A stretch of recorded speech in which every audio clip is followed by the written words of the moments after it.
Overnight, multiple Russian drone strikes pummeling Kharkiv, just hours after Ukraine hit a Russian power plant, seen in videos circulating online. But as Ukraine and Russia trade blows, there could be signs of hope as the US and Ukraine meet in Switzerland to push for an end to the war. I feel very optimistic that we can get something done here because we made a tremendous amount of progress today. The high-stakes meeting, hastily organised after President Trump pressured Ukraine to accept a 28-point peace plan that would have handed over even more Ukrainian land to Russia and slashed its military. Trump initially demanding a response before Thanksgiving, but that deadline appears to be pushed back after US negotiators hailed great progress in narrowing differences with the Ukrainians. Whether it's Thursday, whether it's Friday, whether it's Wednesday, whether it's Monday of the following week, we want it to be soon because people are going to, between today and the time we deal with this, more people are going to die. That initial plan sending shockwaves across Ukraine, Europe and on Capitol Hill,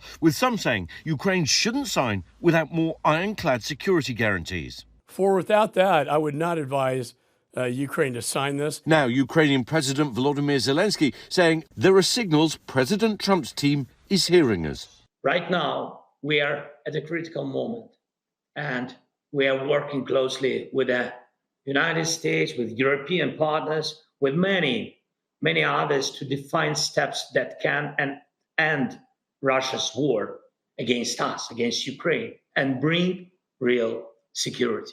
As talks continue in Geneva, the stakes couldn't be higher. Russia's large-scale invasion began almost 4 years ago. The Kremlin's troops occupying 1/5 of Ukraine and are advancing. Hundreds of thousands of soldiers and civilians have been killed. US negotiators say that deal, which would seemingly reward Russia for invading a sovereign nation, is now evolving. Just because it's printed on a piece of paper doesn't indicate finality.